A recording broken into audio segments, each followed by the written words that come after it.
Wala, kanang nag-adjust ni sa kalkuan sa paghatag sa dili sa nagbawas sa servings kay bawasan pud ang pati ang mga kuan mga panako. Kamot na karon nga mahal ang gas.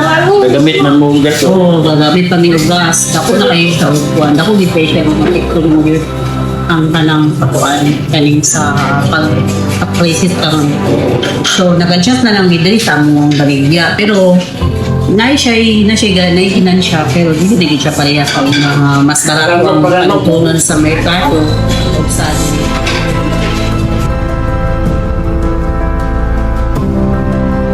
Oo, dako gid siya og kanang gasto. Dako og gasto karon sa ako ang pamili dili man ko gaplite. Kuan ko kanang tubil ko kanang motor.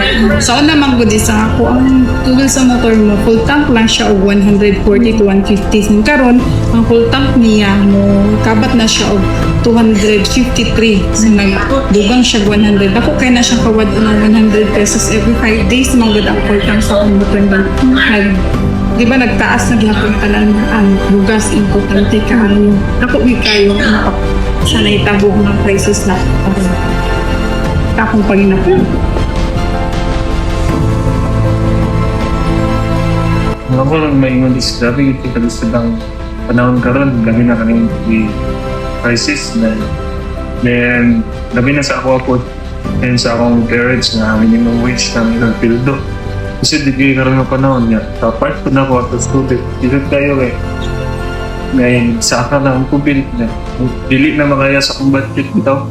Nagabiyahe rin ako kada everyday padulong city dito sa bukid na pait kistanan ang akong budget sa una nga makauli na ma-times 2. Then ako lang pang may punta as soon as possible masolusyonan na ni sa gobyerno kahit hindi makahit salamat sir unta masolusyonan na dali sa gobyerno para isip usa ka estudyante daghan pug mga pagsulay nga natubang karong panahon sa krisis ilabi na sa pagtaas sa pamasahe ug sa mga gastunon lisod i-budget ang allowance ug pag-balance sa school and personal life. Nakaapig na sa takwa kay paano man ang kuhan, balo di ko na ako na karon nga nimalang kuhan ang pagkakaroon ng naso nimalang gasolina kay ang ako ang pans na nakapal lang sa pag-ticket wala di malo wala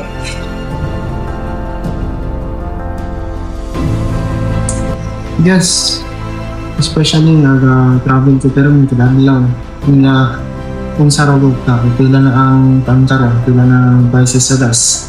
Nalaga na, ang kitapil, na everyday credit sa kapag gasolina, wala kilabot ng allowance ano. So, disable tayo siya. Kung napay adlaw ng lilutat na taon, wala kayo mainom, tungod lang kay ipatubin mo. Makauli lang ka kung makaabot na sa eskulahan.